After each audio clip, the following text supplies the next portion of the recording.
భారతదేశంలో ఎన్నో దేవాలయాలు ఉన్నాయి. ప్రతిరోజు లక్షలాది మంది వెళ్లి పూజలు చేసే ఆలయాలు ఒకవైపు ఉంటే, మరొక వైపు కొన్ని దేవాలయాలు ఉంటాయి. అక్కడ దేవుడు ఉంటాడు. గుడి గూడా ఉంటది. కానీ పూజలు మాత్రం జరగవు. అవును, మీరు విన్నది నిజమే. అక్కడ అసలు పూజలు జరగనే జరగవు. ఎందుకు అని అంటే శాపం వల్ల అని కొంతమంది చెప్తారు. రహస్య కారణాల వల్ల పూజలు ఆపివేసిన గుడులు, రాత్రివేళ దేవతలే వచ్చి పూజలు చేశారని నమ్మే దేవాలయాలు కూడా మన దేశంలో ఉన్నాయి. అయితే మొదటి దేవాలయం కిరుడు దేవాలయం.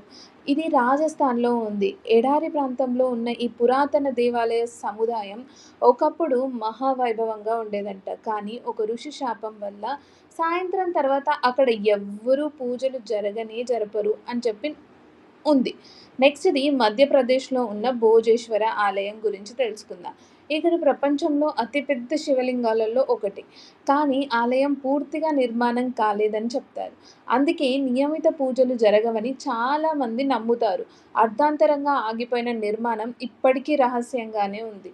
నెక్స్ట్‌ది ఉత్తరాఖండ్‌లో ఉన్న అది కైలాస ప్రాంతంలోని కొన్ని పురాతన దేవస్థానాల గురించి తెలుసుకుందాం.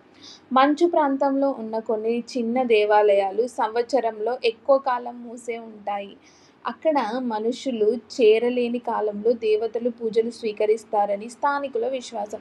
అందుకే కొన్ని నెలల వారీగా వాటికి పూజలు చెయ్యరు. హిమాచల్ ప్రదేశంలోని శాపగ్రస్త గ్రామ దేవాలయాలు గురించి కథలు చాలానే విన్నాం. కొన్ని గ్రామాలలో దేవాలయం ఉన్న పాత సంఘటనల కారణంగా స్థానికులు ఆ ఆ గుడిని క్లోజ్ చేసినట్టుగా కూడా తెలుసుకోవచ్చు. మహారాష్ట్రలోని శని సింగాపూర్ పరిసర ప్రాంతంలో గురించి తెలుసుకుందాం. కొన్ని చిన్న పురాతన గుడులు అక్కడ ఉండి వాటిలో సాధారణంగా పూజలు జరగవు అని చెప్తారు.